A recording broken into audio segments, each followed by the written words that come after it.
Ya no me, ya no me intimida ya. Bueno, pues yo creo, yo creo que empezamos ya, ¿no? Como siempre con este tipo de cosas, yo creo que lo mejor es empezar con una pregunta y es que ¿cuánto tiempo hace que no leen un buen libro de terror?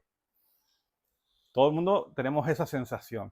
Y después te surge la pregunta de si es que ya no se hacen buenos libros de terror o es que somos nosotros los que nos hemos hecho viejos y ya no nos impresionamos con nada. ¿Vale? Cualquier cosita de esas puede ser. O que ya no se escriben buenas historias de terror. ¿Vale? Yo, desde que era niño, estoy leyendo este tipo de historias. Siempre me han gustado. Desde que estábamos en el instituto y nos pusieron esos poemas de Becker, a mí me gustaba muchísimo Becker, hasta que de repente descubrí las leyendas y dije, esto es casa para mí.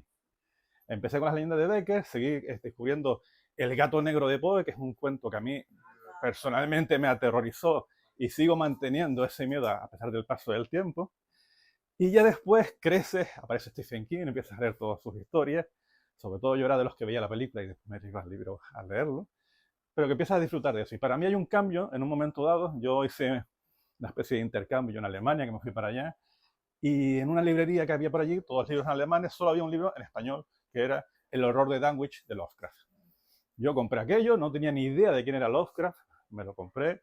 Hubo una tormenta, yo estaba en una tiendita de campaña y me puse a leer aquello solo. O sea, ya allí fue ese momento en el que dices, esto es para mí, me gusta la literatura de terror y disfruto mucho de ello. No sé si me conocen, yo soy David, David Calpa en las redes, me dedico a hablar de libros de terror desde hace ya, pues ya más de 6 años, aunque creo que desde que era pequeñito siempre me ha gustado recomendar libros. Leía La historia interminable y sobre la marcha quería comentárselo a alguien para poder hablar con ellos.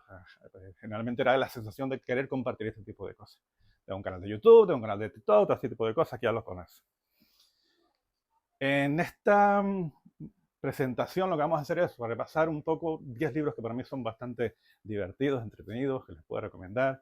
Vamos a hablar de autores, vamos a hablar de editoriales, sobre todo, cómo estamos, dónde hemos llegado.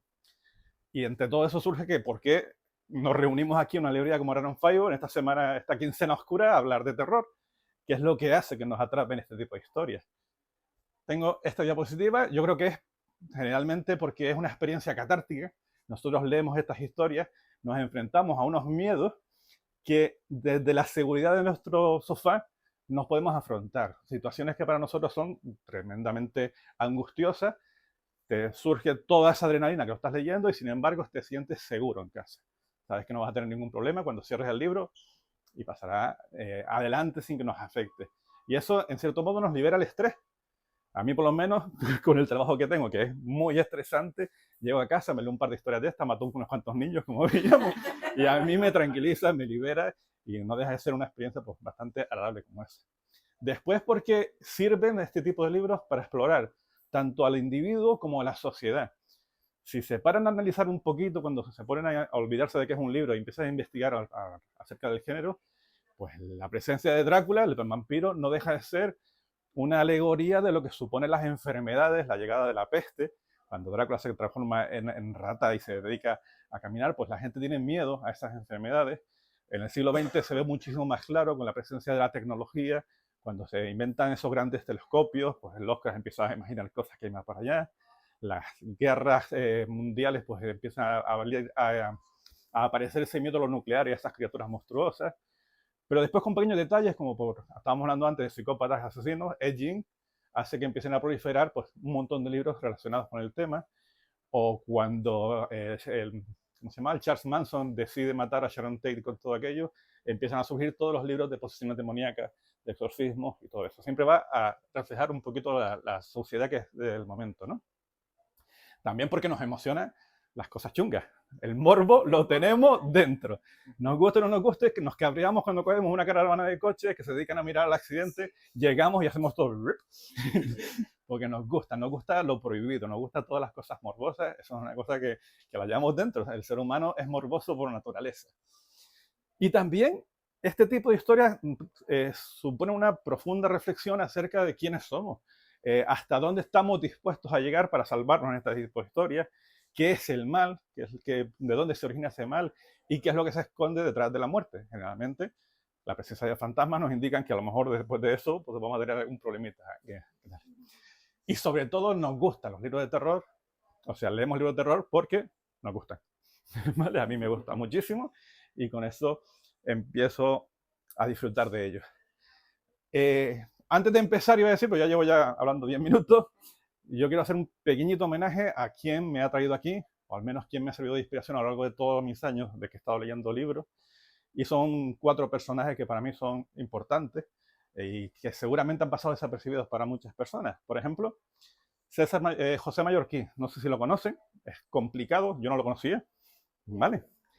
César Mallorquín le suena, es su hijo, que es un escritor de literatura fantástica de los años 80, 90 en español. César Mallorquín es un escritor bastante consagrado, es el padre, y fue la persona que creó un cómic bastante importante, que era lo del coyote, que no tiene mucho que ver con el terror, ¿no? El coyote. Es un personaje como el zorro, que había aquí en España, pero que también nos trajo las narraciones terroríficas, una especie de revista que se hizo en la época de la Guerra Civil, en la que se dedicaba a traducir a grandes escritores que aquí nunca se habían visto. Estamos hablando que en España la literatura de terror nunca tuvo el auge que tuvo en toda Europa. ¿Vale? Cuando empieza la literatura gótica se expande por Francia, por Alemania, llega a Estados Unidos y por España pasa de lado. Teníamos ahí Pedro Alfonso de Alcorcón, teníamos a Becker con sus leyendas, pero aquí la literatura realista, no podíamos meternos con este tipo de cosas sobrenaturales, la presencia de la religión nos impedía tener estas historias, y este buen hombre pues hace esta recopilación, estas narraciones terroríficas, escribe sus propios textos de terror, y al mismo tiempo nos trae a Lovecraft, a Clara Stone Smith, a todos los grandes autores de la época en una revista pues, dedicada en exclusiva a la literatura de terror. Para mí más importante es Rafael Llopis. A este si lo conocen o le suena un poquito más. ¿No? ¿Han visto por algún lado un libro maravilloso de relatos que se llama Los mitos de Tulu? Vale. Este hombre se encargó de traducirlos, se encargó de recopilarlos, de seleccionarlos y hacernos la gran Biblia de los que amamos la literatura de terror, que son los mitos de Tulu, donde hace un recorrido por lo que había antes, lo que hubo durante, con Lovecraft, con Aston Smith, con Robert Bloch, y lo que vino después. Se sigue vendiendo a día de hoy, tiene casi 40 años, y para mí es el mejor libro de relatos que existe, y si no lo han leído, no sé si lo tendré aquí María, pero hay que buscarlo sí o sí. La Alianza Editorial. Esta es la portada que tengo yo, la antigua, pero tienen cada 2x3 se vuelve a reeditar. Aparte de los mitos de Tulu, es la persona que hizo el primer estudio crítico y analítico de la literatura del terror con ese libro, Historia Natural de los Cuentos de Miedo, un tesoro complicado de encontrar hoy en día, están tardando en reeditarlo. Es como si dijéramos, vamos a hablar de cómo se origina la literatura de terror, lo hace este hombre de una manera muy analítica, maravillosa, es mi Biblia de cabecera que tengo siempre allí en casa y me dedico pues, a leer para saber de dónde salió la literatura de terror en Alemania o qué diferencia hay entre los cuentos alemanes y los cuentos franceses. Es maravilloso. Y también tienen 3 antologías que se llaman así, Antología de Cuentos de Terror, todos estos publicados en Alianza, que podemos encontrar en cualquier sitio y que hace una recopilación. A la gente le digo yo, tú quieres descubrir una buena antología, cómprate cualquiera de estas.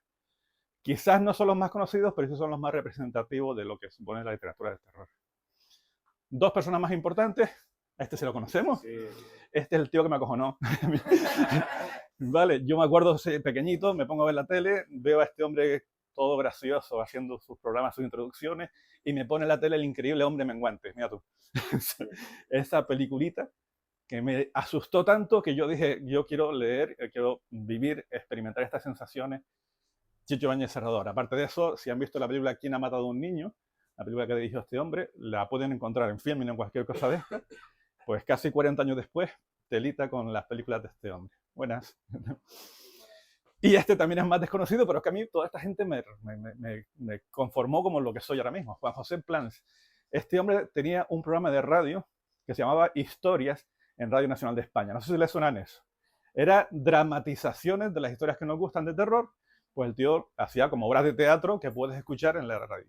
Si no lo has escuchado, busquen en iVoox Historia de Radio Nacional de España, porque te cuenta Carmila en 7, 8 programas y que tú flipas con esos actores hablando. Es maravilloso. ¿Vale? Esos son los pequeños homenajes que tenemos. Y ahora vamos a hablar de dónde venimos, de qué es lo que yo podía encontrar en los años 90, en los años 80, 90, cuando yo buscaba este tipo de historias de terror. no teníamos este tipo de paraísos como es Around Five. ¿Qué teníamos? Unas estantes que tenían libros y que de repente nos encontrábamos con dos reclamos, vamos mi niña, con dos reclamos habituales. La primera, la palabra Stephen King en todos los libros, que a día de hoy sigue estando. Stephen King es el mayor reclamo que hay para los que nos gusta la literatura de terror. Y lo segundo, las portadas de los libros de antes no eran como las de ahora. Allí ponían gente con... Si han visto la portada de la señora Finney han matado no sé qué, se ve una mujer comiéndose un ojo, una cosa así. Era todo muy, muy gracioso, muy divertido y era característico de la época. Ahí habían, en principio, tres editoriales que eran muy importantes, que eran Martínez Roca, Factoría de Ideas y Ciruela. Cada una en una década diferente, pero es lo que teníamos en aquella época. Si se acuerdan, Martínez Roca, mira, mira las portadas esas. Martínez Roca, para mí es una editorial sagrada porque fue la que nos trajo a Terry Pratchett. Ya solo por eso habría que hacer una charla solamente dedicada a Terry Pratchett y a su mundo disco. Lo trajo Martínez Roca por primera vez. Pero aparte de eso, nos traían a Cliff Baker, a Sean Hudson, a John Farris, muchas historias que fueron emblemáticas en la época y que hoy en día son tesoros. Tenían la colección grande, la guay, la super terror, y esta pequeña de bolsillo, que son unos libritos así que están hechos polvo y que te piden 50 euros por cada librito de esos. ¿Vale? Si lo encuentran por ahí en cualquier tienda de segunda mano, llévenselo. ¿Vale? Y después lo pueden revender. Ya en los 90 llega una editorial un poquito más importante, que es la Factoría de Ideas, en donde ya se trata mejor a los autores que estaban contemporáneos a esa época. Aquí ya nos viene Richard Matheson, nos viene Jack Ketchum, La chica de al lado es el libro más importante que se publica en esa época, nos viene Poppy Z. Bright, muchos autores importantísimos empiezan a venir con Factoría de Ideas. Y después estaba Ciruela, que lo que hacía era pues traernos pues lo que hoy en día es la editorial gótica con autores pues Lovecraft, Charles Nodier, autores mucho más antiguos que ya si te gustaba el terror pues querías investigar acerca de ellos. De ahí venimos. Y ahora, ¿por qué estamos haciendo esta charla aquí? Pues porque tenemos la enorme fortuna de poder disfrutar de un montón de editoriales que se han dedicado a disfrutar de este tipo de género y tenemos librerías especializadas en este tipo de cositas. Estas editoriales, ¿por qué surgen? Pues yo creo que por tres razones principales, o por qué tienen tanto éxito estas editoriales. La primera, por el extremo cuidado que hacen de los libros. Ya, cualquiera de lo que vimos antes, las traducciones eran horrendas, la portada sí estaba guay, pero después el libro no daba para mucho más. A ver si hacemos esto así. No es mucho, pero... vale. Segundo, las redes sociales, el tesoro que tenemos en las redes sociales. Yo siempre pongo como ejemplo que para mí el libro de mi infancia fue La historia interminable. ¿Con quién lo compartí? Conmigo. ¿Vale? Y sin embargo viene Harry Potter y se comparte con todo el mundo y se hace comunidad y eso es maravilloso. ¿Vale? Y tercero, la presencia de los influencers literarios, pues esto, pues la verdad que tú han visto personas que recomiendan libros y sobre la marcha, por muy malo que sea, van un montón de gente a comprarlo. Stop influencer. O sea, si todas las novedades salen de ahí, problema tenemos. ¿Vale? Y vamos a empezar a hablar de estas editoriales. Yo voy a empezar con Dilatando Mentes porque creo que es la que más me gusta. Una editorial, bueno, no la que más me gusta, pero es una de las más importantes. Que la editorial Dilatando Mentes tiene varias colecciones. Está fundada por una pareja. A mí me recuerda mucho a Jorge y a María. Aquí sería Maite y Ángel, una pareja que tiene a sus hijos, tiene una librería pequeñita y fundan esta editorial. Y se dedican a publicar un poco todas las cosas que a nosotros nos gustan. Con la principal característica, si han tenido algún libro de Dilatando Mentes en las manos, que es una maquetación, Ciudad Cadáver, una maquetación tan cuidada, llena de dibujitos, de saltos de página con pequeños detalles. Tienen códigos QR que te enlazan a música para que vayas acompañando el libro. Le preguntan al autor cuáles son sus influencias y esas las llevan después con imágenes de películas, de libros y demás. Es un pequeño tesoro. Tiene un prólogo sin epílogo. Yo salgo en un postfacio de un libro de esos, que a ver si adivinan en cuál, pero tiene muchísimo contenido extra, aparte de las historias que son muy guay. Y dentro de esas, la cantidad de libros que tienen, los dividen un poco en líneas editoriales. Tiene una que es la línea general, que pone un poquito de todo. Tenemos a Nieves Mores con Agujero de Sol, o esta maravilla que es Los últimos días de Ryan Evenson, un libro que les recomiendo si les gusta ver cosas diferentes. Pero después tienen una colección que se llama Paraíso Insólito, dedicada a los ensayos. Te hablan de muchas películas famosas, te hablan del terror rural y el paganismo, de todo tipo de ensayos de la literatura de terror que están bastante guay. Este, por ejemplo, Infestación, es un ensayo dedicado solo a la literatura de Casas Encantadas. Maravilloso, de Erika Cout. Y a mí, y creo que a los que amamos el terror, la línea que más nos gusta de esto es la línea Rara Avis, donde está Ciudad Cadáver, que es una línea dedicada un poco a la experimentación dentro de la literatura de terror, a esas historias que exigen un poquito más al lector y que te puedes encontrar auténticas joyas maravillosas, como puede ser Esta Umbría de Santiago Eximeno. La siguiente editorial que les traigo de las actuales es otro tesorito, la biblioteca de Carfax, compren todo lo que sacan. ¿Vale? Esta es Sheila y María, es una editorial madrileña. Son dos chicas encantadoras. Me encantaría que hablasen con ellas porque son maravillosas cada una de ellas. Y lo que nos traen, o su inicio, cuando empezaron a traernos historias de autoras victorianas o autoras de principios de siglo, que ellas se preguntaban unas cosas. Antes vimos cómo hacía un pequeño homenaje a José Mallorquí y a Rafael Llopis. ¿Cuántas mujeres hay publicadas con ellos? Ninguna. ¿Vale? Si acaso Mary Shelley, a lo mejor hay por ahí, o Charlotte Perkins con el papel pintado amarillo, pero no existen. Y ellas han recopilado casi todas las autoras y flipan. ¿Cuál? Bueno. Ellas se dedicaron a recopilar a todas estas autoras y a darles el puesto que se merecen, con lo cual tienen una colección de autoras victorianas maravillosa que se la recomiendo muchísimo. Pero al mismo tiempo apuestan por los autores actuales que tienen propuestas interesantísimas, como Gemma Files, que a mí me encantan los relatos de Gemma Files, o como dice ella, Acércate, de Sarah Grant, que es un libro que yo ya veo que lo han leído mucho, un libro de una posesión demoníaca que a lo mejor no lo es. ¿Vale? Y que te habla, es un libro bastante filosófico y muy divertido, cortito, se lee en una tarde, y que es maravilloso. Y después tienen la particularidad de que casi todos los grandes premios literarios los publican ellas. Aquí está el nuevo de Gabino Iglesias, creo que se llama, el nuevo que han publicado, que ganó el premio Stoker el año pasado. John Langan con El Pescador ganó en el 2018. Los grandes premios literarios están casi todos en la biblioteca de Carfax. Pasamos a Dimensiones Ocultas. ¡Hala! Me he ido mucho. Dimensiones Ocultas, que es una editorial más gamberra, que esta está dedicada a paladares selectos que quieren explorar y disfrutar de propuestas que a lo mejor no son para todos los públicos. A mí me gustan mucho. Vamos a dejar Big Head para el final, porque siempre que recomiendo Big Head la gente piensa que estoy enfermo, y probablemente sea así. Pero bueno, tienen publicados a Lío Quiroga, el autor canario, tiene publicado con este Efecto Túnel, que es una novela que es un poco ciencia ficción, con toques de terror y demás. Roberto y Cristóbal traen mucha literatura LGTB y traen a autores o autoras arriesgadas, como puede ser Lynn Carvajales con este Ser, que es un relato, un libro que es bastante interesante, porque ella, que es trans, pues intenta mostrar un poco una faceta de lo que supone estar reprimido dentro de un cuerpo que no es el tuyo. En este caso, en vez de un hombre lobo, es un hombre oso, que cuando explota, porque está reprimido, pues aquello se lleva por delante a todo lo que se encuentra. Es maravillosa esta historia. También tiene una línea que es como muy juvenil, para que los niños empiecen a leer terror. Aquí tenemos La posesión de mi hermana, por ejemplo, que me encantó. O sea, le tengo un cariño a esta historia porque Roberto me lo envió y le dijo a mi hija que lo leyese y que diese una frase, un blurb de esto. Entonces ahí hay una frase mía que me pasó yo, ya está, me ganó con eso. Y tiene cosas como Big Head. Si conocen a Edward Lee, es un autor muy bestia.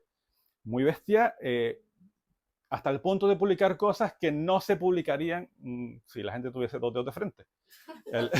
El libro empieza dándole un sartenazo en la cabeza a un bebé recién nacido. De ahí para arriba. Todo tipo de mutilaciones, de violaciones ancianas a mujeres, a niños, a fetos. O sea, es una cosa muy, muy bestia, pero al mismo tiempo es tan exagerado que es divertido. Negaré decir estas palabras, pero yo me lo pasé pipa. Y tiene un... Quedan grabadas. Y tiene un componente, que esto ya es en mi percepción, las 200 primeras páginas son para echarte del libro.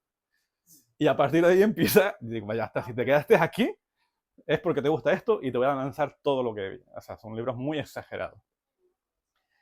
La siguiente, yo creo que se está quedando Simón, Oscura. Esta es una editorial que está afincada en Barcelona, la lleva Job, ahora está con Axiver Saldías, la escritora que también se ha juntado a Job, y tiene también muchísimas propuestas interesantes.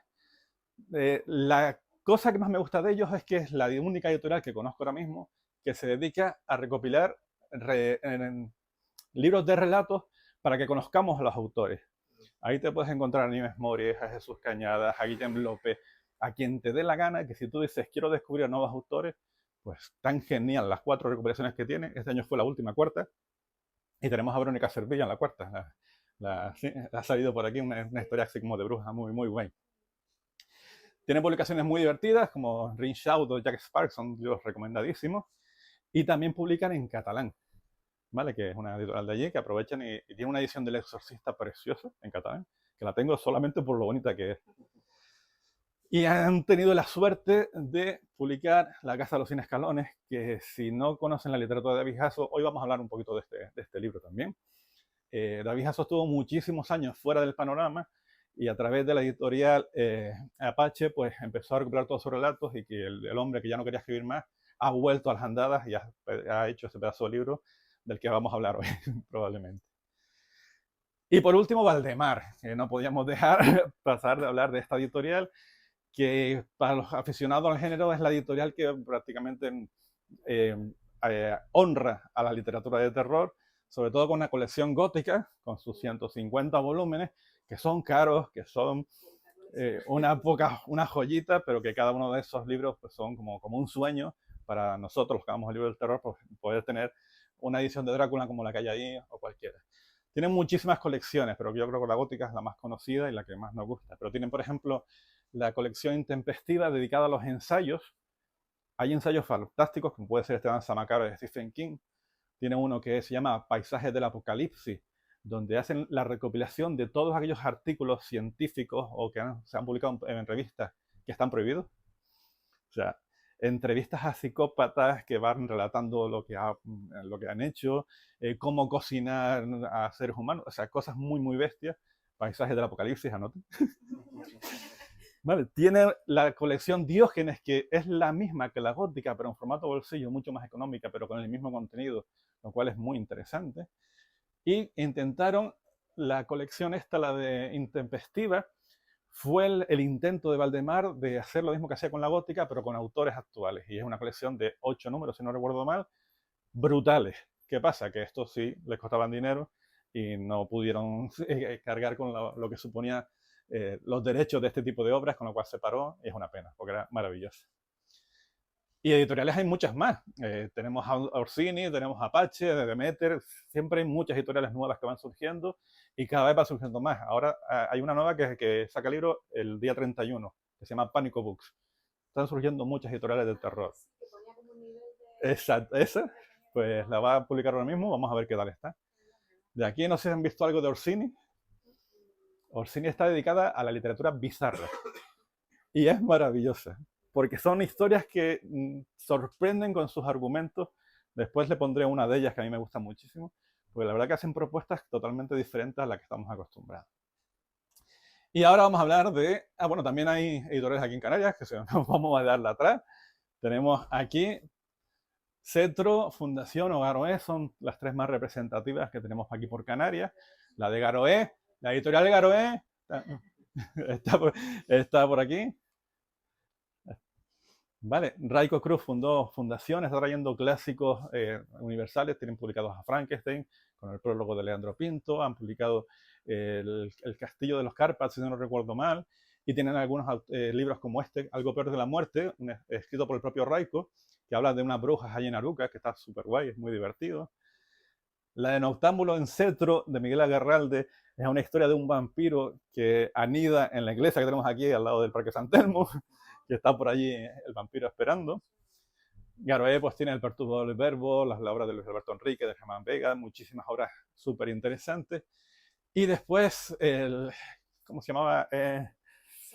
El Calceleano tiene pues, Habanator, ¿vale? Que es una colección que también vamos a hablar un poquito de este libro a lo largo de la presentación, porque para mí es todo una reivindicación de una figura tan importante como es la del vampiro. ¿Vale? Y ahora vamos a hablar de esos 10 libros que para mí que dan sentido un poquito a esta charla, de recomendar 10 historias de terror que para mí son impresionantes, que me ponen la sonrisa de oreja y que hacen que quiera hablar de ellos. Todo está un poco sin pilaña. Vamos a empezar con Los chicos del Valle, de Philip Fracassi. Creo que antes estuvimos hablando de él. ¿Vale? Los Chicos del Valle tienen una de las portadas más bonitas que recuerdo en la editorial Dilatando Mente. Y aquí me voy a sacar un poco las chuletas. Da igual. Es un libro que en el canal que yo tengo hicimos una especie de encuesta entre todos los creadores de contenido. Yo les pedía que me votaran a los libros de primero lo que más les ha gustado, segundo y tercero. Este fue el que ganó casi con unanimidad, seguido del de Sara Grant, el de Acércate, pero este fue el que más votos tuvo. Y lo que nos encontramos aquí es un orfanato aislado en medio de la nada, en donde unos curas pues se dedican a cuidar a esos niños de la manera pues más estricta posible hasta el punto de llegar al abuso. ¿Vale? Los niños están allí intentando sobrevivir, se pueden quedar sin comer simplemente por comentar alguna cosita con el compañero de al lado, y estos curas, pues cada vez que alguien se sale un poco del tiesto, pues los encierran en una especie de sótano allí un poquito extraño. La verdad que el trato de estos niños es bastante estricto y muy jodido. Y en medio de todo eso, que hay una nevada impresionante, estamos en invierno, aquellos se quedan totalmente aislados, y en esas circunstancias, a medio de la noche, 3, 4 de la mañana, tocan a la puerta unos aldeanos allí, una carroza de estas, la ponen allí y le dice, no podemos hacer nada por este señor de aquí, que tiene un saco en la cabeza, te lo dejamos para que le den la extrema unción. Y ahí todos sabemos que eso no va a acabar bien. ¿Vale? Y tenemos un libro que es fascinante, que es complejo, que es cruel, que es Philip Fracassi en todo su esplendor, en donde vamos a hablar de eso, de lo que es el aislamiento, de estar totalmente aislado de todo. El pueblo más cercano está a 50 kilómetros prácticamente, en unas carreteras que están nevadas y que no pueden salir de allí. Vamos a ver cómo Fracassi trata a sus personajes. En este caso son curas y niños, y esos niños se tienen que enfrentar a un mal ancestral muy chungo y que les va a manipular en todo momento. La fragilidad de la mente de estos niños pues se va a poner pues, puesta en cuestión, porque la entidad que entra ahí dentro pues se va a aprovechar de todo eso. Son unos niños que van a tener que hacer una lección moral, porque peor que lo que estoy no voy a estar. Y eso hace que se formen como bandos y vayan a tener que pelear entre todos ellos. Y aprovechan para criticar un poco todas este tipo de instituciones. Si les gusta Fracassi, que sepan que, como dije antes, quien no se casa con nadie, Fracassi tampoco. Y si tiene que ser cruel, lo va a hacer. ¿Vale? Pero yo creo que la historia es como muy divertida, terrorífica cuando tiene que serla, y la entidad que aparece en este libro pues es francamente aterradora. Como les dije, íbamos a hablar de 10, pero al final esto se ha convertido en 30, porque si les gusta ese tipo de literatura, por cierto, no voy a hablar de libros conocidos de los años 80 y tal, es decir, podía hablar aquí del Resplandor perfectamente, pero quiero traer libros que sean más o menos actuales para hablar de todo eso. Tengo estas tres alternativas. Estas tres alternativas.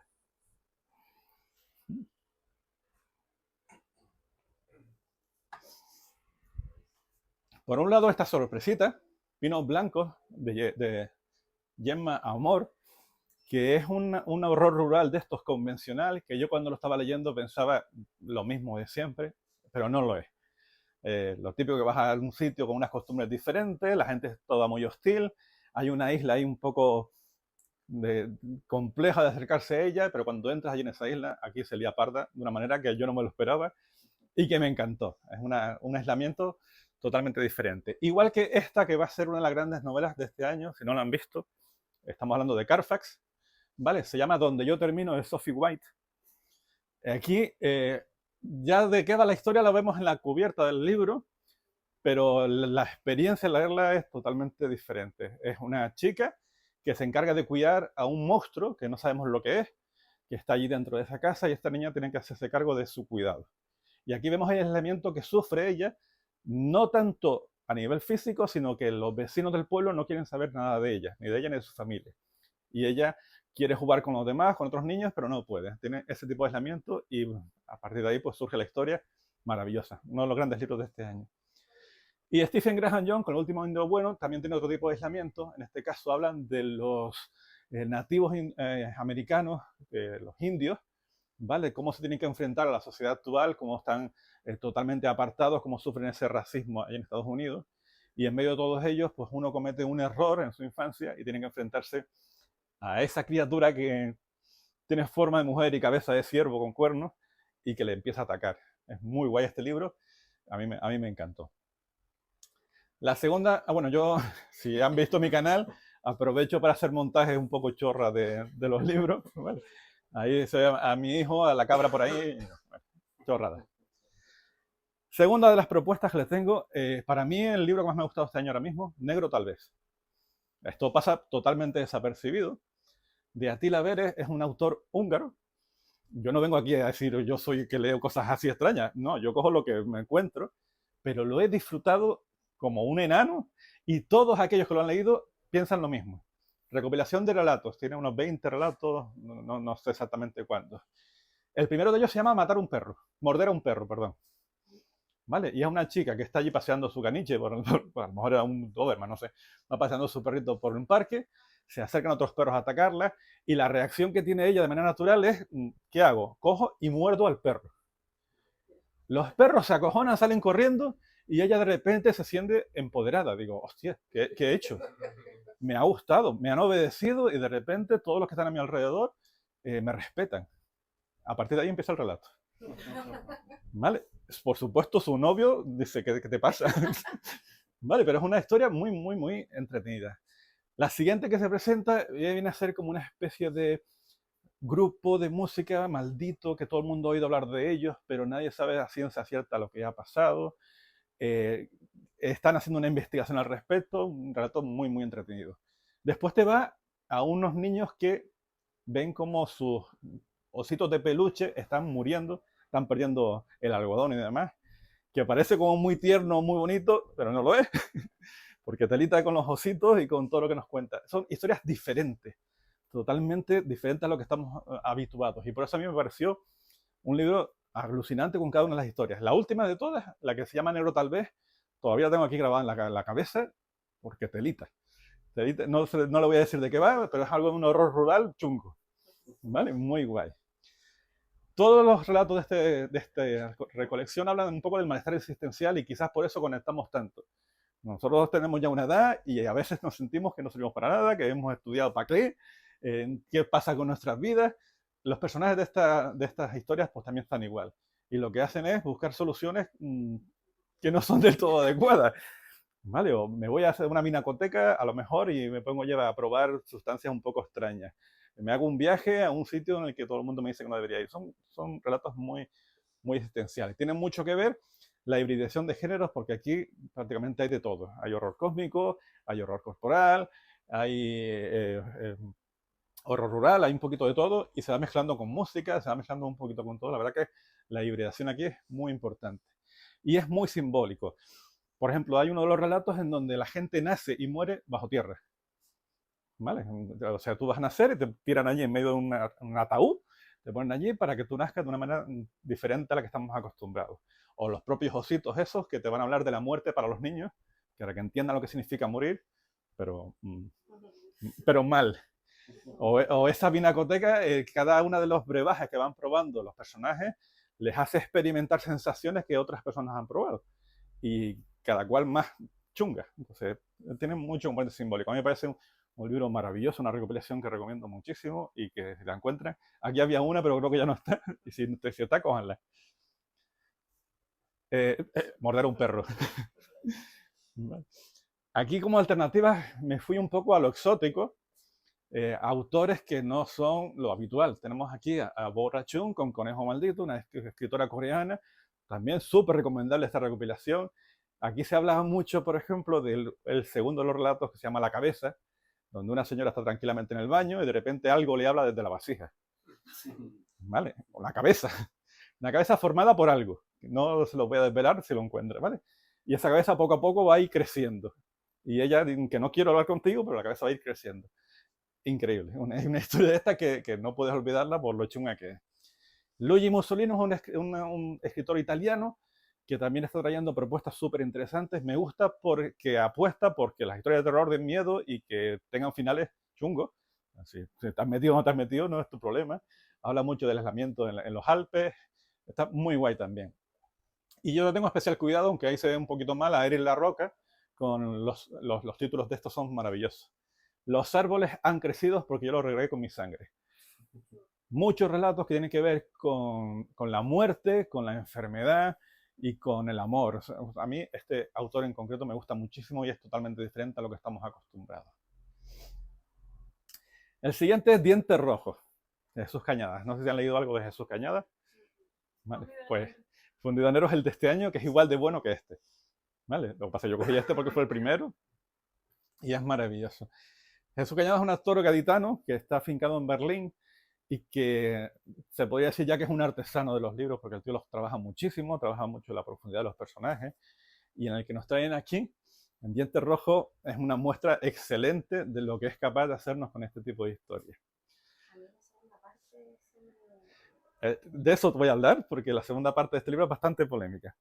Lo que nos encontramos es una historia negra, ¿vale? La investigación de un policía que tiene que ir a descubrir la desaparición de una persona, de una chica, en una institución para chicas, solo se encuentra un diente, y este hombre pues tiene que investigar qué es lo que ha pasado, tanto él como su compañero. La típica historia de policía novato con un policía antiguo. Cada uno de ellos es un tremendo personaje, vamos a dejarlo sin adjetivarlo. La complejidad de ellos hace que el primero de los personajes, el que para ti es el protagonista, porque empieza la historia, comienza ese capítulo caminando a través de las calles de Berlín detrás de una chica y oyendo sus pensamientos. Y el tío está hablando, ¿qué estará pensando esta chica? Y la chica cruza de acera y él también. ¿Vale? Y sigue caminando y ella cruza un callejón y él se mete por ese callejón.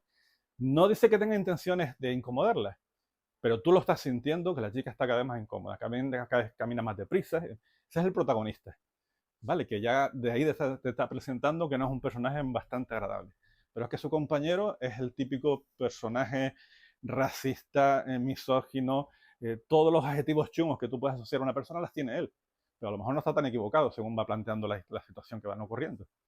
Lo presentan en el segundo capítulo y es un policía veterano que invita a nuestro protagonista a un sótano en una cafetería en la que le dice, mira, este tío de aquí es un pedófilo que lo acaban de soltar de la cárcel y la justicia no hace nada con ella. Y entonces él se mete allí, pues aprovecha para reventarlo. ¿Vale? Esos son los tipos de protagonistas que tenemos en esta historia. Y a partir de ahí empieza esa investigación que es muy, muy certera, interesante, que va increciendo y que tiene un momento en el que todo cambia. Hay una hibridación de géneros que puede pasar, como dice ella, que le estropean el libro, pero que a mí me lo incrementan y me lo hacen muchísimo mejor todavía. Porque lo que es una novela negra, a partir del 80%, el último 20% se convierte en otra cosa. A ella no le puedo decir si le va a gustar o no, ni lo que pasa. Pero pasa de ser algo más realista a ser algo fantástico. Y a mí aquello, la sonrisa se me desbordó. Digo, esto todo es para mí. Pero, por ejemplo, a ella no le gustó. Y además lo entiendo, porque cambia por completo el tipo de libro que sea. Habla mucho de la ciudad de Berlín, del sitio donde se mueve Jesús Cañadas hoy en día, de esos guetos para inmigrantes, de esas discotecas industriales. Habla mucho de todo ese tipo de ambientes y el clima de la historia esa es en una discoteca como esta. Y es maravilloso. Vale, es muy bestia, lo que estropea la experiencia.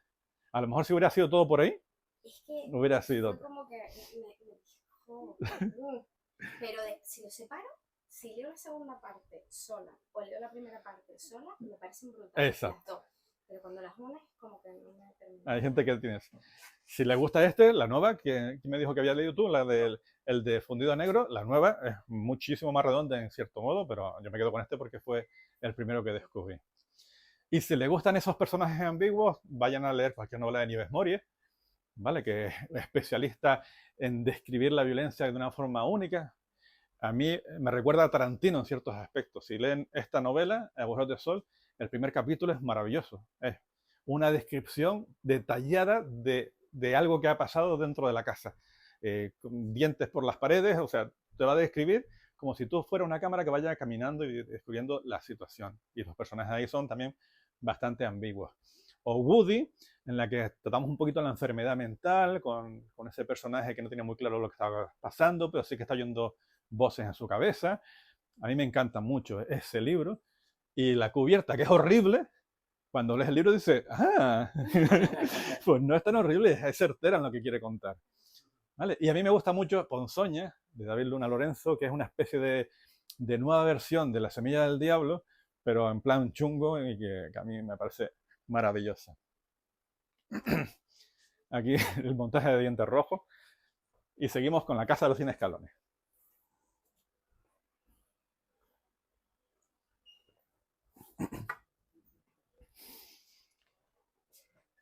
Esta es el regreso por todo lo alto de David Hasso. ¿Alguien ha leído algo de David Hasso por casualidad? Vale. Digamos que es una de las personas que más terror ha escrito en España, pero que lo escribió en una época que no es la actual. Con lo cual, a pesar de la calidad de cada una de sus obras, pues se fueron quedando en el olvido hasta el punto en que él dijo, mira, yo tengo que ganarme la vida. Estuvo trabajando de taxista, estuvo trabajando de muchísimas cosas, pero no conseguía vender libros.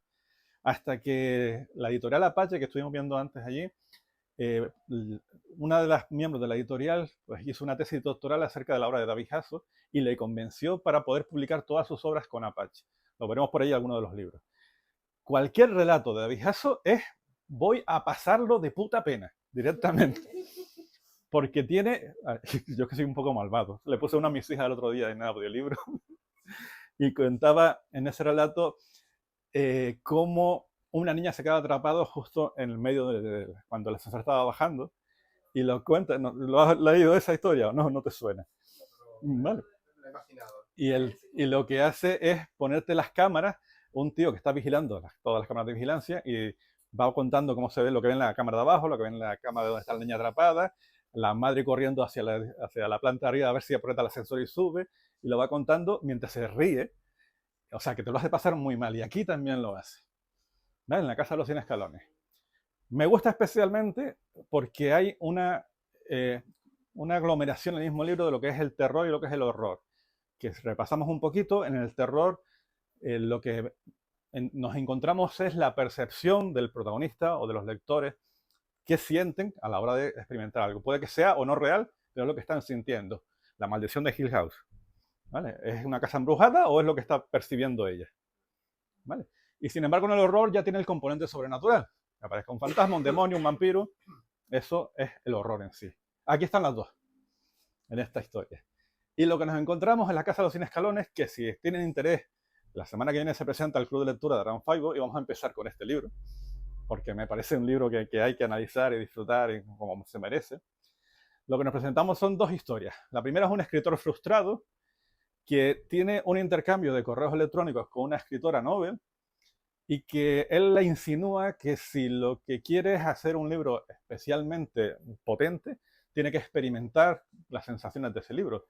Y la incita al suicidio. ¿Vale? El libro, cuando lo ven, en la cubierta ya te pone que tiene temas bastante delicados, sobre todo por cómo lo plantea Hasso. Es decir, tú lo estás leyendo y dices, este hombre quiere que yo me pegue un tiro ahora mismo, porque te lo vende muy bien el escoger el suicidio, porque es lo que está el personaje invitando a la otra persona. Spoiler, sale mal. ¿Vale? Y por otro lado nos encontramos con una familia que va a ir a vivir a una casa de vacaciones, donde todo confluye en esta casa, tanto una historia como la otra. Y en esa casa pues se va a encontrar por los que se tienen que encontrar, justo cuando el marido se tiene que ir a trabajar y los deja a ellos solos allí. No he contado nada de la trama. ¿Vale? No me gusta spoilear y no lo pienso hacer. El caso es que en este libro vamos a encontrar mucho lo que es la temática de la culpa y de la manipulación. Cómo puedes convencer a las personas para que hagan lo que no quieran hacer y cómo te lo llevas a tu terreno para hacerlo de la manera más cruel. Habla de esas temáticas, ¿vale? Que son bastante desagradables en ciertos aspectos, y aquí no te la embellecen, sino te la critican, pero si tú no tienes la madurez suficiente para entender que lo que está haciendo es una manipulación y todo eso, pues lo lees y dices, hostia, ¿vale? Y lo más divertido, chungo, es la metaliteratura que hay en este libro, porque una de las características que tiene David Hasso es que tortura psicológica y mentalmente a sus personajes de una manera que tú dices, para allá, ¿vale? Él es muy famoso con un relato que se llama La Silla, que han hecho películas, la estrenan este año, y es una silla y una persona sentada en esa silla. Y la capacidad que tiene este hombre de narrarte detalles que te van angustiando cada vez más y cada vez más, pues aquí también vuelve a surgir, desde todos los puntos de vista. Entonces, el Hasso, que al mismo tiempo aprovecha y sus personajes salen en sus relatos, también salen aquí, y tienen la capacidad de que esté todo como unido, es como una especie de Tarantino también, que los personajes van apareciendo en un lado y en otro. Pues aquí aparecen de nuevo y lo hacen de una forma bastante importante. Pero ¿a dónde va esta metaliteratura? a que él sabe que tú te vas a leer un libro de terror extremo o de su estilo y te pregunta, oye, tú estás aquí porque quieres. Tú has venido aquí a leer a David Hasso. Así que no me vengas ahora con remilgos de que esto te parece muy fuerte, porque si no, hubieras cogido otro libro. Entonces aprovecha la propia historia para hablar contigo como lector y contarte como si fuese desde el punto de vista de ¿qué hacemos? ¿Le cortamos la pierna o no se la cortamos? Y te lo va preguntando a ti como lector. Entonces es un libro que gana muchísimo con su lectura y la verdad que es muy, muy, muy divertido. Me encanta. Me encanta. Aquí como alternativas no tiene mucho que ver con estas temáticas, pero sí, igual que David Hasso pasó desapercibido durante tantos años, también ha pasado con Pilar Pedraza, con Víctor Conde o con Ismael Martínez Biurro, que son autores que han escrito durante toda la vida fantástico y ahora podemos disfrutarlos pues, si nos acercamos a ellos. Pilar Pedraza para mí es la mejor escritora que existe, ya no solo de terror, sino a nivel nacional. Cualquier palabra que escriba esta mujer es poema, es maravilloso. Víctor Conde, un escritor canario, que yo, teniendo 15 y 16 años, iba por todos los cortes ingleses, habidos y por haber, buscando sus libros y me miraban siempre raro de quién es Víctor Conde. Y hoy en día lo podemos encontrar, aquí hay bastantes libros de él. Y Ismael Martínez Biurro lo mismo, mira qué cubierta tan bonita y maravillosa. Seguimos.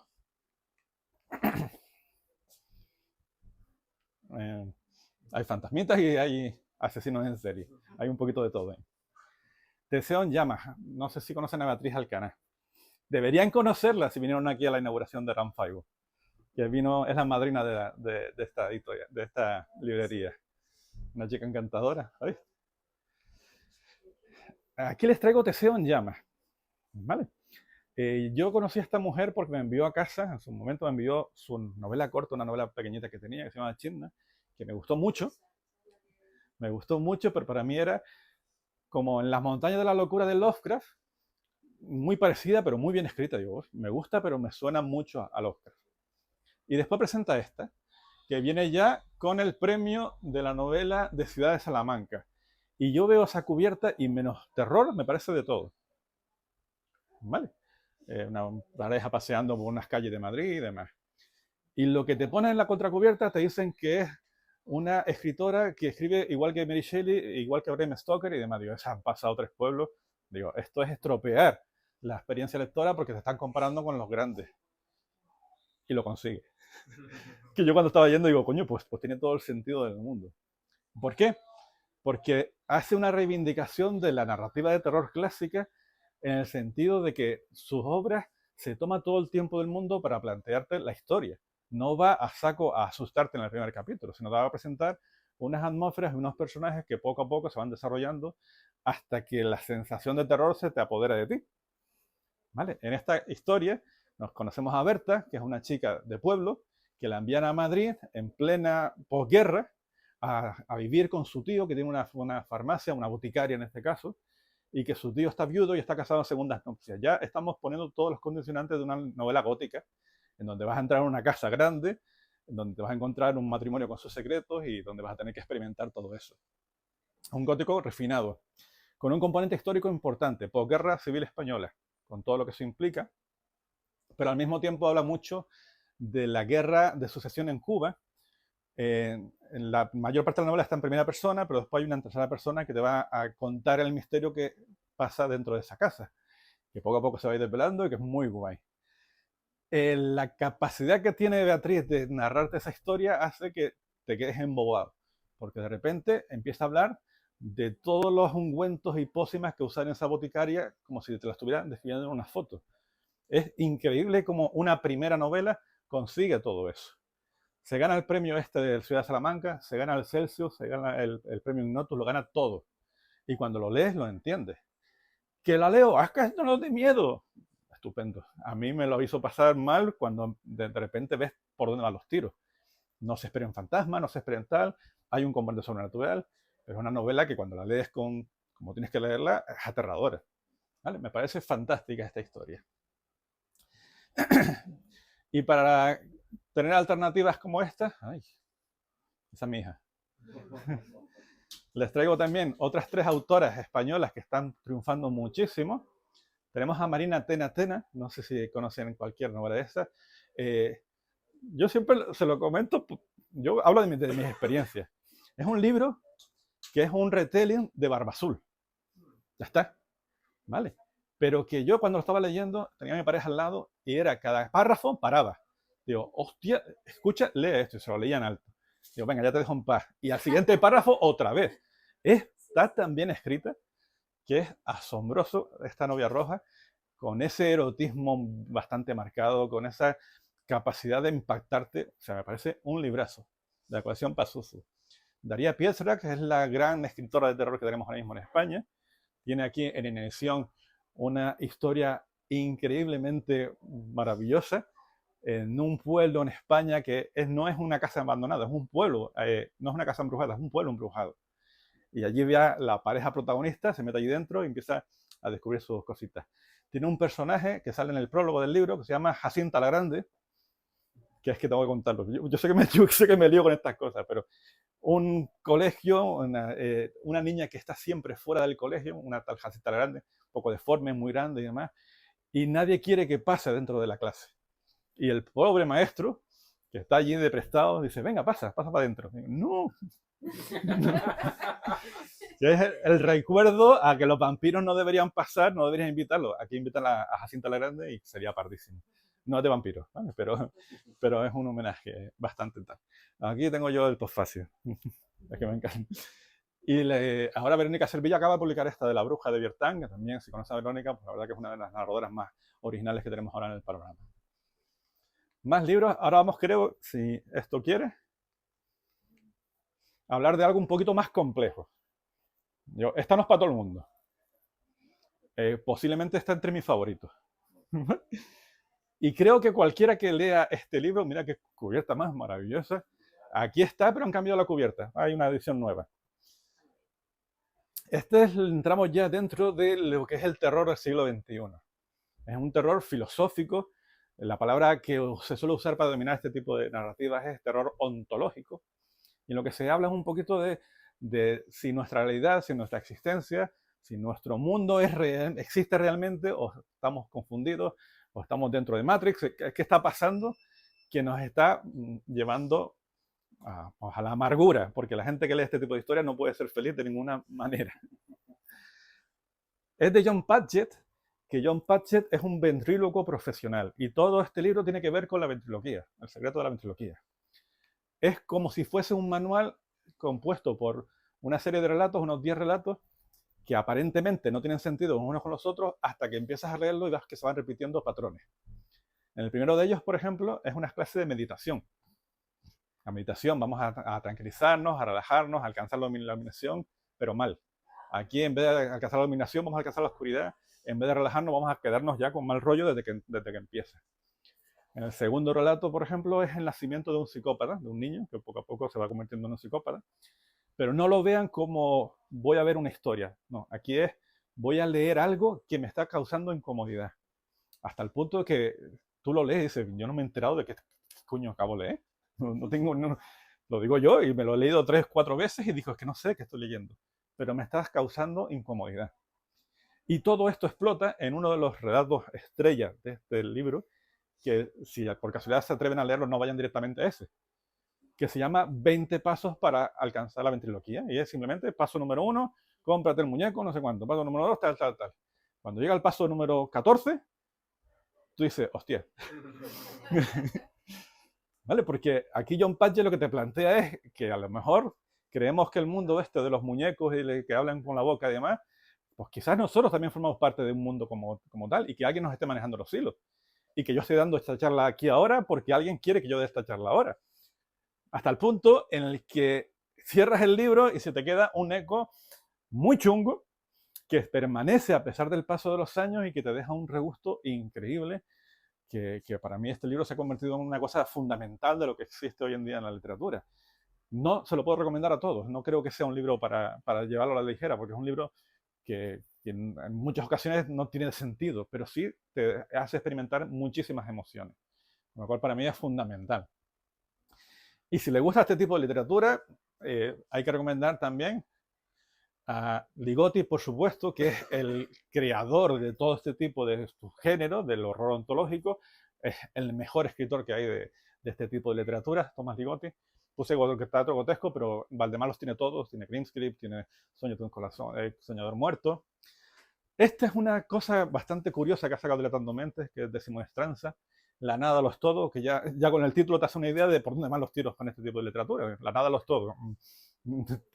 ¿Sabes? Con unas historias así como bastante rocambolescas. Y aquí tenemos la suerte de tener Ciudad Cadáver, que si no lo han leído, por favor, Leandro Pinto, este libro es brutal. Mira que en la presentación de hoy vamos a traer otro libro de Leandro Pinto, pero después saco este y ya dije, es grandioso la capacidad que tiene de traernos historias tan fantásticas como esta, que incluso es mucho más accesible que cualquiera de los demás. Y si esto es denso, y si esto es complejo, y si esto no es para todos los públicos, la propuesta que les traigo ahora sí lo es, y es igual de buena e igual de divertida, y yo creo que este sí lo habrán leído. Pero bueno, me encanta. El de, vamos mi niño, La guía del club de lectura para matar vampiros de Grady Hendrix, o cualquier novela que tengan de Grady Hendrix. No sé si lo han leído, creo que sí. A este sí. El Horror Story es el primero que lo descubrí yo, que fue como, ¿cómo puedes hacer un catálogo de Ikea con un libro de terror? Yo, lo que me terminé hace un par de semanas es el nuevo, el de la brujería para chicas descarriadas, que también me ha gustado bastante, porque yo estaba enfadado con él. Si han leído el de Cómo vender una casa encantada, a mí me causó mucho rechazo. ¿Vale? Y dije, esto es una... No, pero sin embargo el nuevo, el de la brujería, me ha gustado mucho. Pero venimos a hablar de este. ¿Lo han leído? Bueno, la principal característica que tiene Grady Hendrix es su capacidad de meter humor y terror en la misma historia. Y de que funcionen las dos. Porque es difícil reírte con un libro y al mismo tiempo asustarte. Y aquí, yo cuando lo leí me quedaba impactado porque me desternillaba con los diálogos que es capaz de montar Hendrix. Si no conocen esta historia, es un colectivo de mujeres que tienen la vida perfecta, la casa perfecta, sus maridos perfectos, unos hijos maravillosos, hacen las mejores magdalenas del mundo, tienen un club de lectura donde leen los grandes clásicos y son infelices. ¿Por qué? Porque ellas quieren leer cosas de Agatha Christie, quieren leer cosas que no sean perfectas, que sean mierda, quieren disfrutar de las cosas que disfrutamos nosotros. Y crean ese club de lectura para juntarse, para poder desahogarse de todo esto. Y en medio de toda esta historia aparece un vampiro.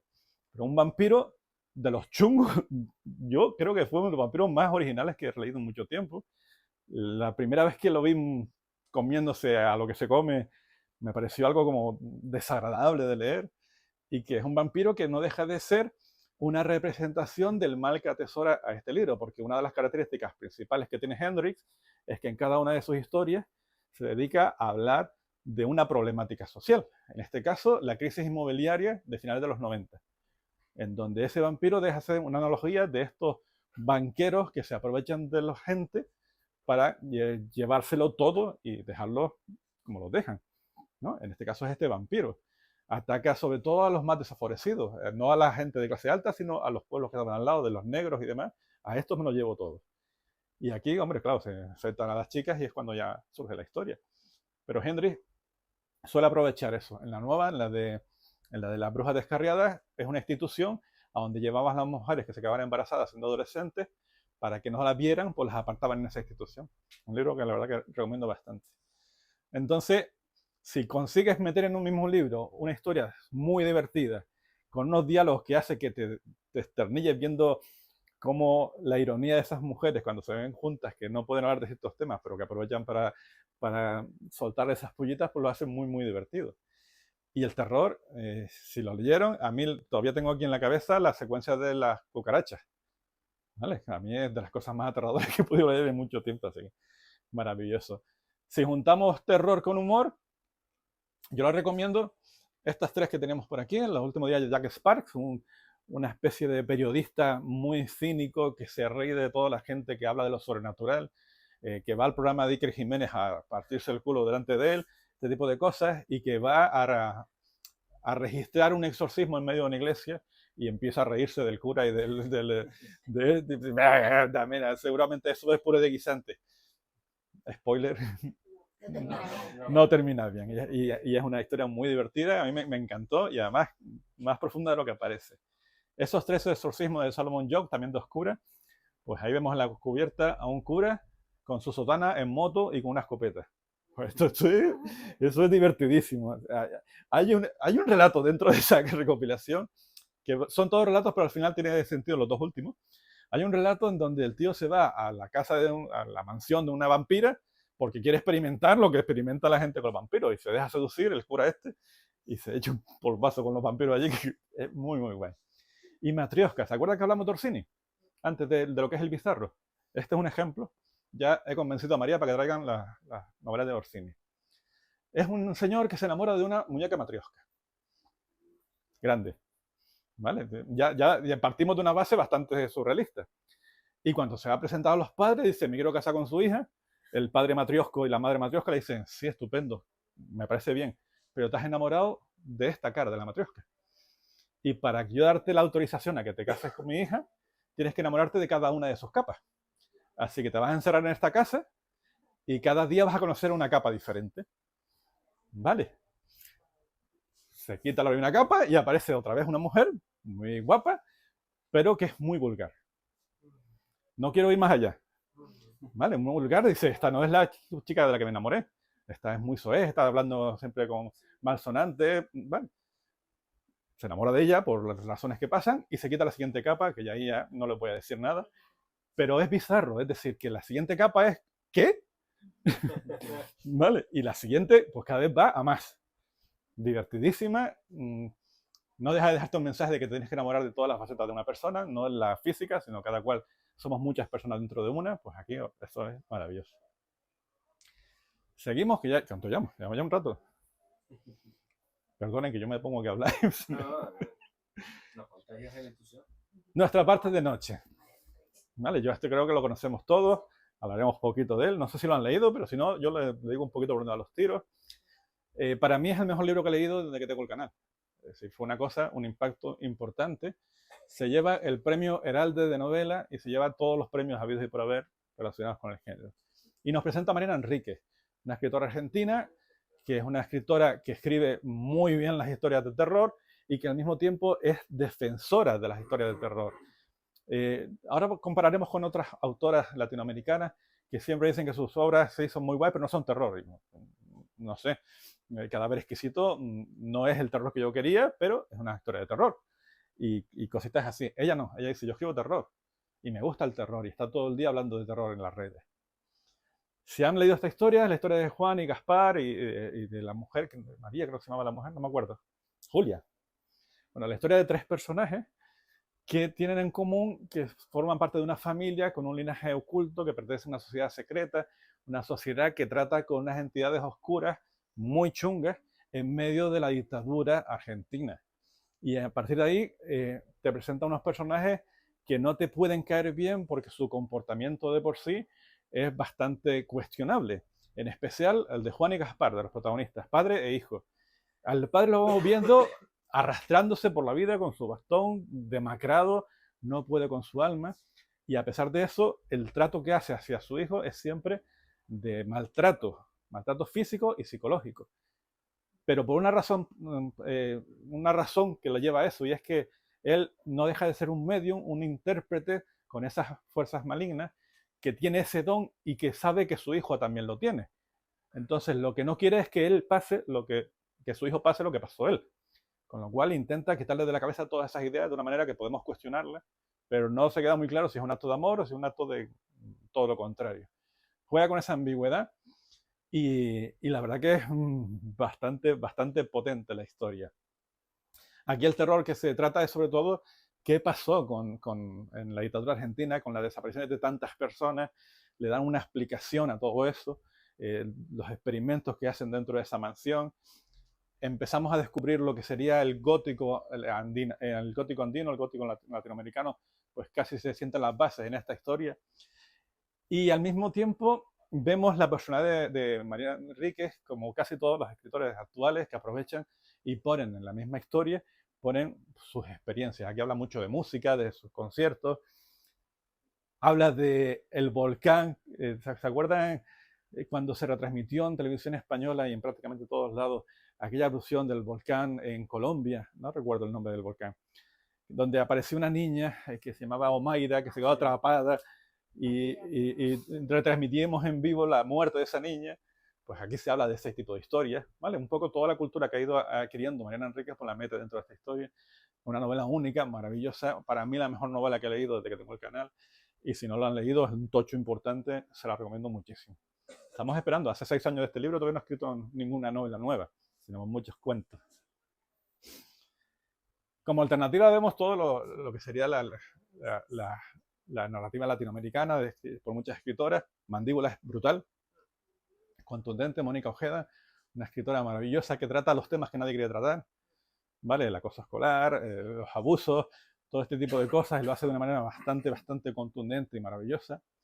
María Fernanda Ampuero es un personaje único y maravilloso, que si tienen alguna posibilidad de ir a alguna charla que haga ella, vayan, porque salen de allí con los ojos llenos de lágrimas, pero felices, porque es una persona que lo ha pasado muy mal en su vida, pero que se lo ha tomado siempre de manera positiva, y lo plasma en sus historias, ¿vale? Si leen el relato de ese Pelea de Gallos, desde que lo vean, acuérdense que se van a acordar de mí y de ella, con un relato muy sencillito, pero que te deja con muy mal cuerpo. Y sobre todo Agustina Basterrica, con ese cadáver exquisito, lo que estábamos comentando, es un libro que no es apto para todos los públicos. Es un libro que trata el canibalismo de una sociedad en donde de repente desaparecen los alimentos y la única alternativa que existe es comer carne humana, con lo cual se crean granjas donde se cultivan a personas para alimentarse de ellas.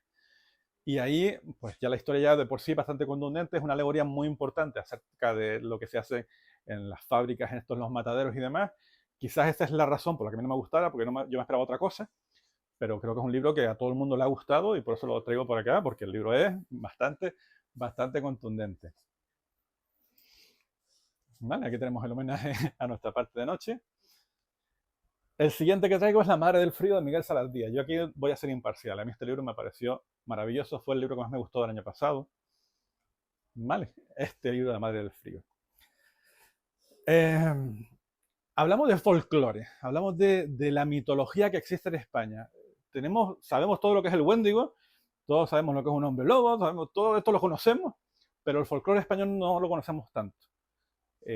Hay un libro que ahora recomendaremos también, que lo escribió Javier Prado, que se llama Monstruos Ibéricos. Sí, el de la bruja y el de las brujas también. Cualquier cosa que haga Javier Prado son maravillosas. Pero el Monstruos Ibéricos es un libro que lo que hace es contar qué se usan en cada uno de los pueblos de España para asustar a los niños. Aquí tenemos el coco, ¿vale? Vete a dormir que viene el coco, ¿vale? Pues estas cosas. Pues en el libro ese, pues te le pone algunas historias que son bastante contundentes.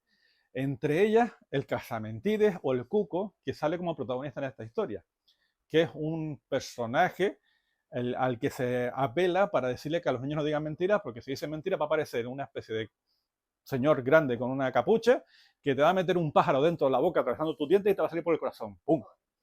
¿Vale? Eso es para asustar a los niños, que los asustan, claro.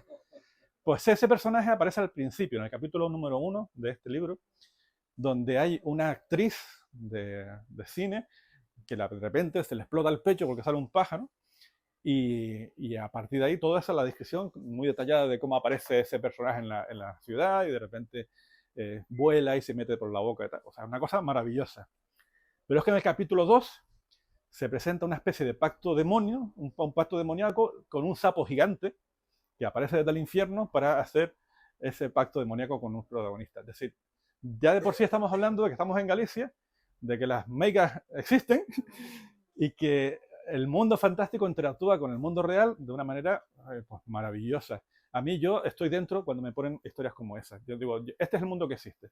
Estamos llenos de brujas, de criaturas y de cosas y demás. Y todo eso lo hace con una historia en donde el protagonista, que se llama Sean Borrascas, es un tío con una mala hostia que te caga, es cojo, va arrastrándose por ahí, enfadándose con todo Dios, tiene un poder sobrenatural que le permite hablar con los muertos, pero que no usa, porque en su pasado lo usó y le vino mal. Pero claro, un antiguo amor le dice, por favor, utiliza tus poderes para descubrir qué ha pasado con esta actriz, por qué ha aparecido esta criatura, y ahí empieza a desarrollarse la historia. Le he contado 3 capítulos del libro. A partir de ahí es una historia, una investigación como puede ser Dientes Rojos. Aquí es todo fantástico, con lo cual no tiene esa historia. Pero lo que nos cuenta ese trasfondo, esa historia tan bonita que tiene que ver con el asesinato de un personaje que hay por allí y que la gente ha callado y ha mentido para no desvelar lo que ha pasado, es lo que va a dar sentido a toda esta historia. Es una historia preciosa, maravillosa, que nos habla de personajes totalmente diferentes, Hay, en la cuadrilla de estos, de la gente que está investigando, hay uno que sabe cuál es su futuro, es capaz de ver el futuro, sabe cuándo va a morir y está todo el día de mala hostia porque sabe cómo va a morir. Y tú lo vas a descubrir, ¿vale? Cada uno de estos personajes pues, son tremendamente maravillosos. Aquí les recomiendo estas tres. Este es el monstruo ibérico, el que les decía. ¿Vale? Ese libro es un ensayo maravilloso, a lo mejor a ustedes les aburre, a mí me pareció único. Tenemos Epifanía de J.V. Cach, que habla de las lamias en Asturias, que está muy guay también, nominada al premio Kelvin este año. Y son esas lamias que quieren ser madres y quieren aprovecharse de algunas mujeres de alguna manera muy tal, y las van manipulando. Está muy guay. Y este es el último que leí hace poquito, se lo estaba comentando a ella, Nudo de Raíces, una historia de Jesús Cordillo y Javier Martos, que nos presentan una cuadrilla de feriantes en los años posteriores a la peste. Está, si se acuerdan ustedes de la película El nombre de la rosa, convento, de que viene allí una gente dentro de la historia. Allí en ese convento estaban muriendo mucha gente, muchos curas y mucho tal. Y aparece esta cuadrilla que está compuesta por una mujer barbuda, que tiene una mala hostia importante y unos brazos que te revienta. Es la dueña de esa cuadrilla. Un hombre que lanza cuchillos y que para acertar aprovecha la presencia de un fantasma que le dice tira para acá, tira para allá. Y de una niña francesa que habla poco, pero que tiene un poder en sus manos que las tiene tapadas porque tiene un poder bastante bestia. Esos tres personajes son los protagonistas de esta historia y a mí me gustó muchísimo, muchísimo. Otra vez mitología y este tipo de historias. Aquí vemos el cuervo saliendo ahí del cuerpo de este hombre, me pareció maravilloso. Y nos quedamos en el último con el Vanator de Leandro Pinto, ¿vale? Que este libro a mí me hizo, el corazoncito me lo agrandó muchísimo porque habla de vampiros, pero habla de vampiros respetando la figura del vampiro clásica. Me encanta, yo leo vampiros por todos lados. Me encanta el de Anne Rice, Entrevista al vampiro, me parece maravilloso y nos traen a personajes únicos, pero no son vampiros como yo lo entiendo. Me pasa lo mismo con la bruja. A mí una bruja no es una bruja que haga pociones y quiere ayudar a la gente. No, una bruja es un personaje chungo para mí. Entiendo el rigor histórico que las brujas en realidad eran mujeres que pues, fueron pues, las curanderas y todo este tipo de cosas, pero yo con el terror quiero brujas chungas. ¿Vale? Y la de X, aquí saldrá ahora. Y en Vanator nos traen otra vez los vampiros clásicos, esos vampiros que yo cuando los leía le escribía a Leandro diciendo, por favor, que me has hecho que le crezcan los colmillos a la hora de morder, eso ya no se ve. O que trepe por los azulejos de una aldea. A mí, para ese amor que tiene por los vampiros, pues hizo que ya de entrada conectara muchísimo con esta historia. Es una saga, una trilogía. Hay escritos dos, tenemos este y el siguiente es Taylor Mills, que también están por ahí.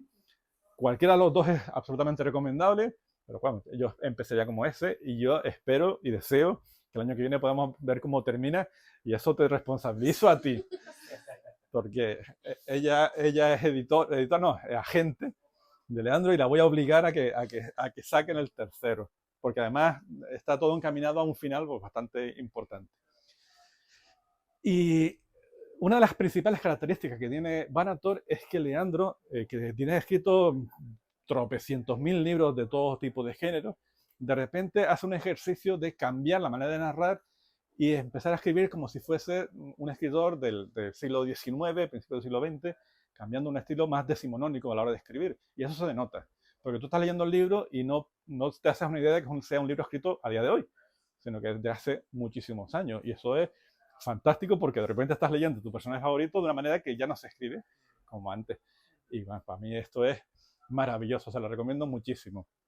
Y si quieren descubrir otras historias de monstruos clásicos que se están haciendo hoy en día, tenemos a David Mitchell con Las Casas del Callejón, una historia de casas encantadas totalmente diferente, pero que vuelve otra vez a poner una casa embrujada de manera bien. X, lo que tú decías, una bruja chunga, que si lo han leído te la presenta como una señora que aparece de la nada en el medio del salón de tu casa, con la boca sellada, cosida, con los ojos cosidos y murmurando. Y ya de esa imagen se te queda grabada en la mente. Y no hagas nada porque tú sabes que eso es mal. Y después tenemos a Mestizos de Stephen Graham Jones, donde nos trae una historia de hombres lobos, de las clásicas, de las que tanto nos gustan, que ya no se suelen hacer muchas historias de hombres lobos.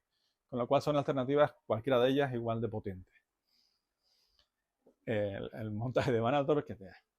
Y podríamos hablar de millones de libros. O sea, yo creo que llevo un montón de rato, hemos sacado aquí ya casi 30, pero bueno, Carcoma, el Big Head, el Eco, Acércate, hay muchísimas más propuestas que cada una de ellas son igual de interesantes. Y si no le gusta ninguno de estos, siempre podemos acordarnos de leer a Stephen King, que también es un autor absolutamente recomendable y cualquiera de sus propuestas merece la pena, pero intento no hablar demasiado de este hombre porque ¿para qué? Si hay tantas... Claro, es que ¿para qué voy a recomendar a un autor que desde que hemos empezado la presentación hemos dicho que está por todos lados?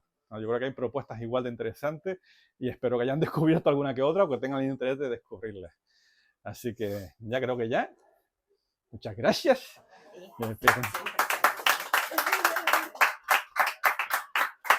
¿Se aceptan dudas y preguntas y este tipo de cosas? ¿O nos vamos ahí a comprar los libros, que es lo que no queremos? ¿Qué cantidad de cosas hay? Montones. Y ya te podía sacar otros 10 libros diferentes, a pesar de esto. Cuando antes no, en español estaba mucho más. Ahora estamos en el mejor momento. Sí, tenemos la suerte de tener librerías como esta y propuestas totalmente diferentes para cualquier tipo de público, lo que hablamos siempre.